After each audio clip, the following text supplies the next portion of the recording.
Transformez votre vie grâce à des informations claires sur vos finances personnelles. Il y a plusieurs informations inadéquates et plusieurs mythes qui entourent l'argent. Ces informations et mythes provoquent de la frustration et de la confusion, qui à leur tour vous enlèvent la paix dans votre relation avec l'argent. Vous méritez des conseils clairs dans votre cheminement vers l'indépendance financière. Nous comprenons à quel point il peut être déroutant de chercher des conseils sur les finances personnelles. Avec une expérience de coaching financier, nous vous offrons des informations basées sur des recherches pour favoriser votre indépendance financière. Abonnez-vous à notre chaîne YouTube pour accéder à du contenu de valeur. Engagez-vous avec nos épisodes de podcast qui vous mettent au défi et vous inspirent. Appliquez les stratégies apprises dans votre vie quotidienne pour une transformation visible. Choisir notre podcast est votre premier pas vers votre indépendance financière. Mais aussi en Afrique, au Congo et ailleurs. Alors, Transform, c'est votre podcast qui émet à partir de Dallas-Fort Worth dans le studio Transform. C'est notre deuxième numéro et merci vraiment pour ceux qui nous ont suivis notre premier numéro que nous avons publié la semaine passée et nous avons reçu des feedbacks par rapport à cela. Nous allons essayer de pouvoir améliorer. C'est comme ça qu'on peut améliorer. On améliore quand on reçoit les feedbacks et qu'on voit ce que l'on peut faire pour arranger les choses. Alors, le numéro passé, nous avons parlé de l'argent, des dieux et de l'Église. Dans ce numéro, ce dont on parlait, c'était le fait de montrer que nous montrons le fait que la Bible, la parole de Dieu, parle sérieusement et à plusieurs endroits de l'argent. Et parle de manière explicite de comment l'acquérir, comment le garder et comment l'investir. La Bible en parle. Et nous avions dit ici que la moitié des paraboles de Jésus dans les évangiles parlent de l'argent. Et donc, c'est un sujet aussi important parce que Dieu attache un certain regard particulier sur la manière dont nous gérons ce qu'il nous donne. Parce que nous ne venons avec rien et nous répartons aussi avec rien. Tout ce que Dieu nous donne, c'est pour que nous puissions faire l'intendance. Ça veut dire que nous puissions gérer ça pour lui. Et donc, Dieu a beaucoup à dire. Et nous avons aussi relevé le fait que l'Église ne parle pas ou ne parle que peu de ces sujets. Et s'il parle des sujets de l'argent, c'est pour encourager les fidèles à donner, ce qui n'est pas mauvais, mais au-delà des données, il y a aussi la gestion qui est importante au cœur de Dieu. Et donc, nous avons essayé de montrer cela. Nous avons aussi montré que l'Église a emboîté les pas de la société, de l'école et des universités. Ces institutions ne parlent pas des finances personnelles. Ces institutions parlent d'autres choses. On nous enseigne autre chose à l'université, on nous enseigne autre chose à l'école secondaire et primaire, mais on ne nous enseigne pas comment faire pour se débrouiller avec l'argent. Ce qui fait que nous avons des troubles quand nous commençons à gagner de l'argent parce que, voilà, on ne nous a pas appris à faire ça. Comment nous allons faire? Alors, il y a toutes ces questions que nous allons traiter ici dans votre podcast Transform. Notre objectif, c'est que vous puissiez arriver à prendre le contrôle de votre argent. Vous puissiez arriver à prendre le contrôle de ce que vous gagnez et de votre revenu. Vous travaillez extrêmement dur. Vous avez des projets, vous voyagez, vous faites ceci pour gagner de l'argent. Et quand vous avez cet argent, si vous ne savez pas comment le gérer, ça pose problème.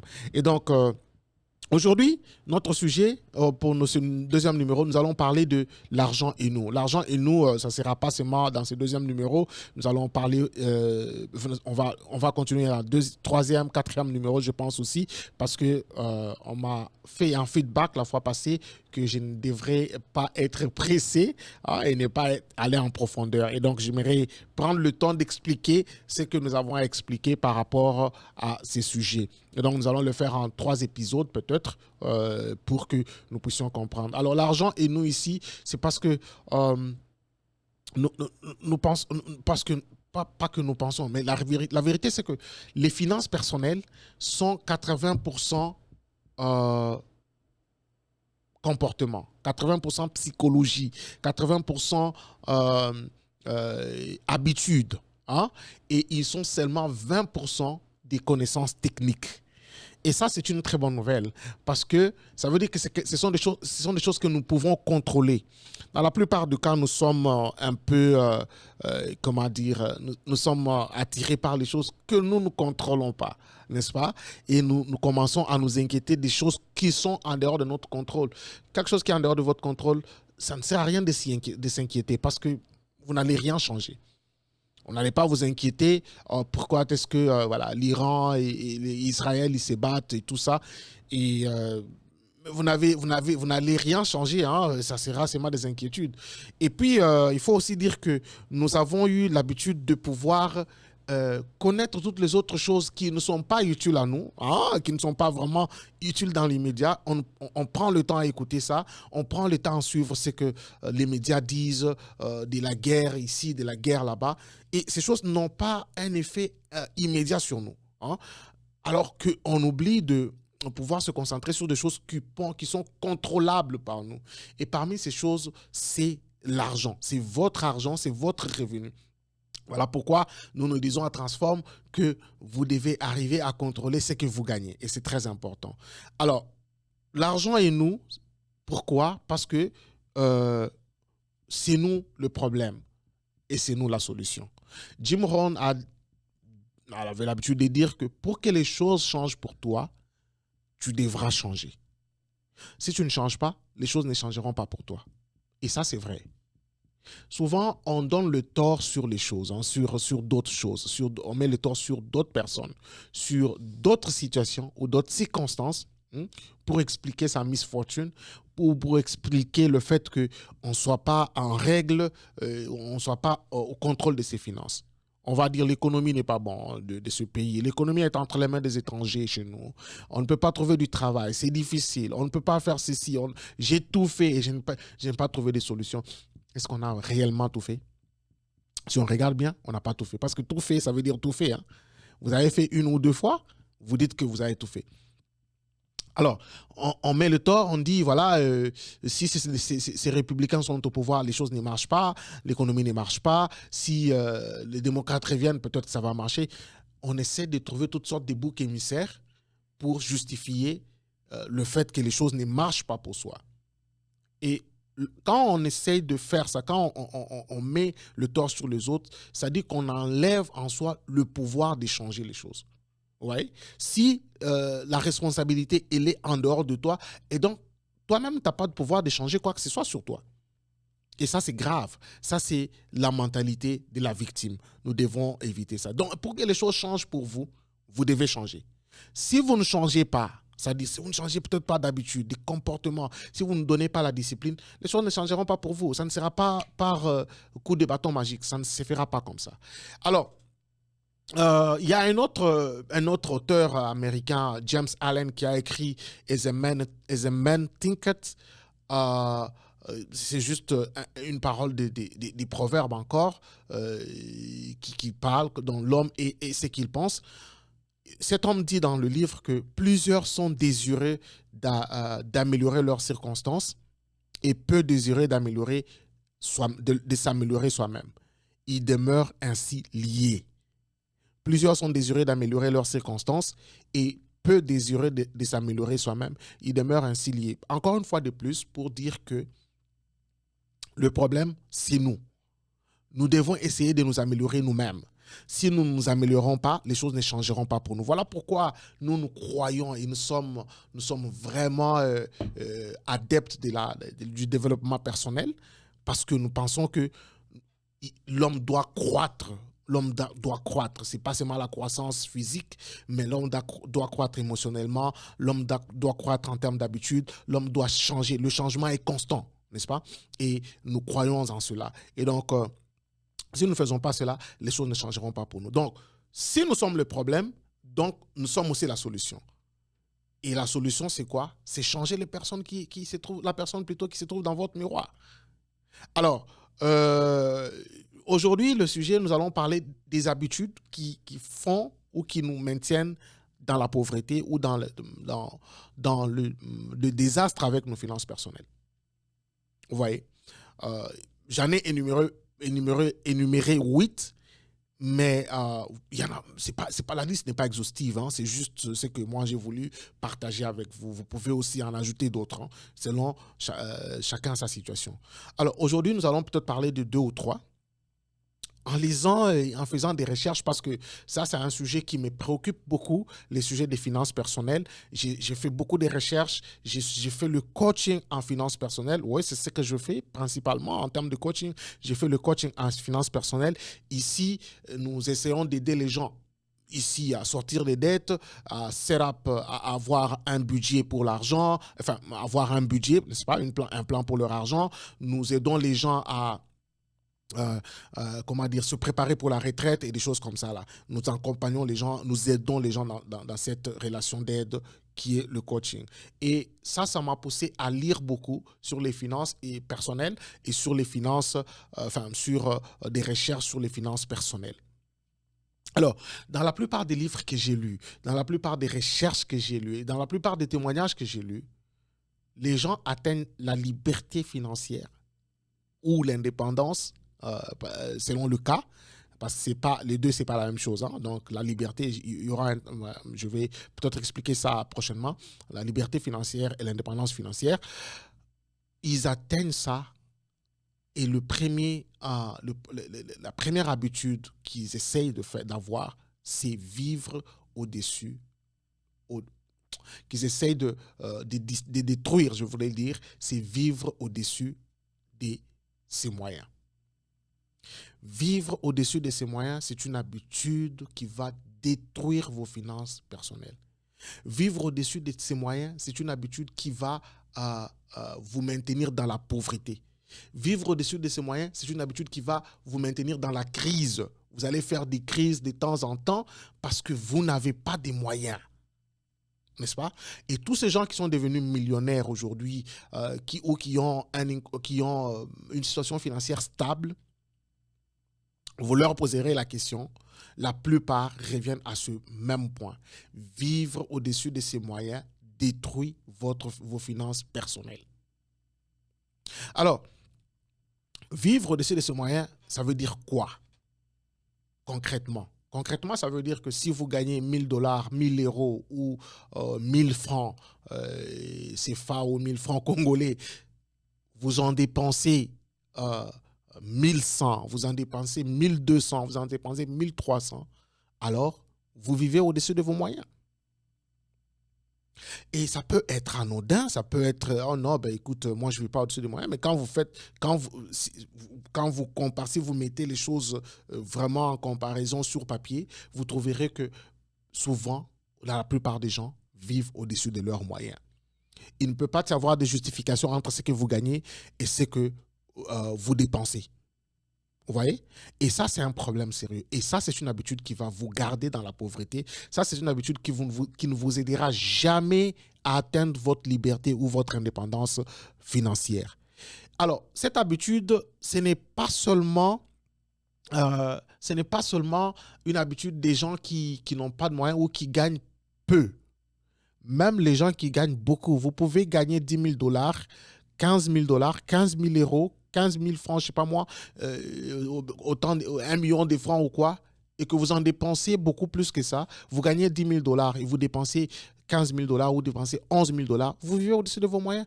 Et ça, ce sont des choses que nous rencontrons. Ce sont des gens qui gagnent beaucoup d'argent et vous vous posez la question, mais comment ça peut s'expliquer? Mais c'est parce que les gens vivent au-dessus de leurs moyens. Ça ne dépend pas de l'income, ça dépend de comment, n'est-ce pas, comment vous vous comportez vis-à-vis de l'argent. C'est comme ça que nous devons vraiment travailler sur cet aspect de l'argent et nous, pour changer les comportements et les habitudes qui nous détruisent, qui nous rendent pauvres, qui nous maintiennent dans la pauvreté, pour acquérir de nouvelles habitudes. Et donc, comme nous l'avons dit,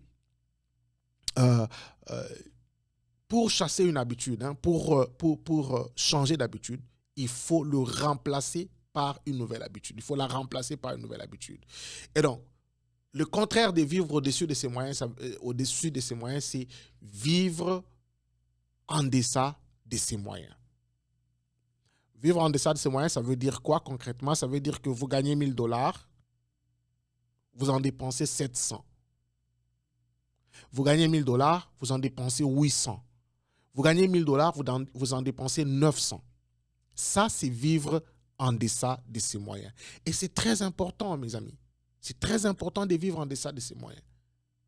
Et ça demande beaucoup d'énergie, hein? Ça demande beaucoup de discipline que de vivre en deçà de ses moyens.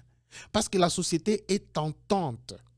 La communauté est tentante. Donc, c'est-à-dire, vous êtes tenté de faire des choses. Vous êtes tenté de prendre des choses à crédit. Vous êtes tenté de changer des choses. Mais est-ce que vous êtes à même de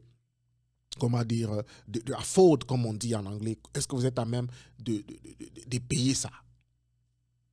Vous voyez? Et tant que l'on vit, on ne vit pas en deçà de ses moyens, on ne peut pas avoir... Et c'est logique, non? C'est common sense. Si vous gagnez $1000 et que vous dépensez $1100, vous allez dépenser de l'argent que vous n'avez pas. Ça, c'est vivre au-dessus de ses moyens. Si vous gagnez $1000 et que vous en dépensez 900 ou 800, il y a 200 ou $100 qui vous restent et qui vous donnent une marge de manœuvre. Et vivre en deçà de ses moyens peut vous donner une très grande marge de manœuvre et peut vous donner une certaine paix parce que vous savez que vous aurez toujours quelque chose avec vous. Et nous avions évoqué un verset la fois passée, je crois, un verset des Proverbes. Je n'ai pas mentionné ça aujourd'hui, je n'ai pas écrit ça aujourd'hui. Ce verset dit, le fou, celui qui dépense tout ce qu'il gagne, il est fou. Ce n'est pas moi qui le dis, c'est la Bible qui le dit. Mais combien nous sommes fous, moi-même inclus. Et tout ce que je suis en train de dire, c'est pas parce que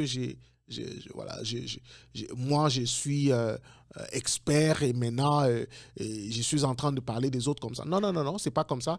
Et la raison pour laquelle moi je suis entré dans les finances personnelles, c'est parce que moi-même j'ai eu des sérieux problèmes dans la gestion d'argent. J'ai eu des sérieuses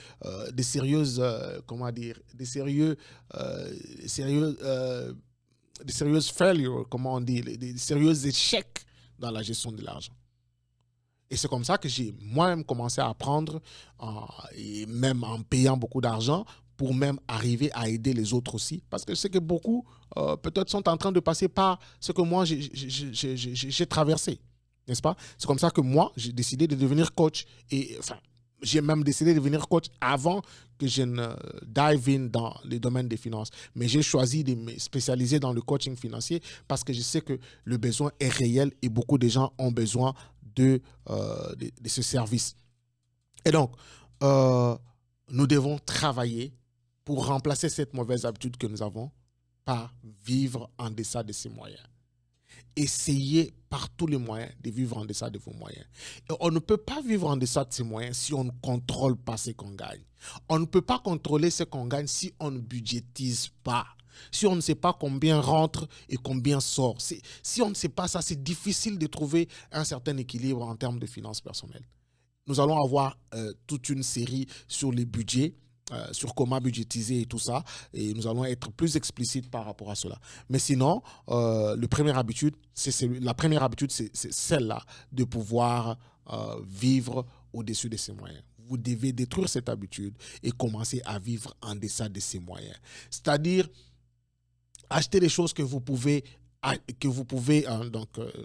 afford, je ne sais pas comment on dit ça en français, acheter des choses que vous pouvez afford et puis ne pas trop dépenser, voilà, ça, c'est une autre habitude dont on va parler. Essayez de vivre vraiment en deçà de ce que vous gagnez.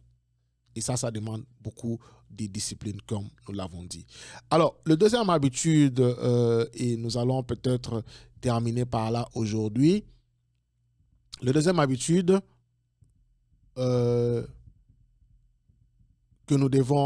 qui nous maintient dans la pauvreté ou qui crée des problèmes dans nos finances personnelles, c'est vivre en constante comparaison avec les autres. Vivre en constante comparaison avec les autres. Vous savez, ceci est accentué par l'événement des réseaux sociaux. Les réseaux sociaux sont venus et aujourd'hui, quelqu'un peut, il a voyagé, il est parti en cruise, il est parti je sais où, il met sa photo, je sais pas moi, sa vidéo pour partager avec les amis. Et parfois, la personne le fait de manière innocente. Hein. Il dit qu'il va partager, c'est la joie de partager, c'est ce qu'ils sont en train de faire et tout. Mais parfois, les gens prennent ça autrement. Les gens commencent à se dire, ah, ils sont partis, ils ont voyagé pour tel pays. Ah, moi aussi, je vais voyager. Vous voyez? Et on commence à se comparer aux autres. On commence à se comparer à la vie des autres. Et ça, c'est courant. Ça, c'est très courant. On commence à faire les choses comme les autres. On commence à vouloir acquérir les choses que les autres ont acquises. Vous ne savez pas comment les autres ont fait pour acquérir ce qu'ils ont acquis. Et ça, c'est un sérieux problème. Dans son livre, les 5 regrets, les top 5 regrets du mourant, Bronnie Ware, il a écrit un livre comme ça, c'est en anglais, des 5 top regrets of the dying. Il dit que le premier regret, c'est quoi?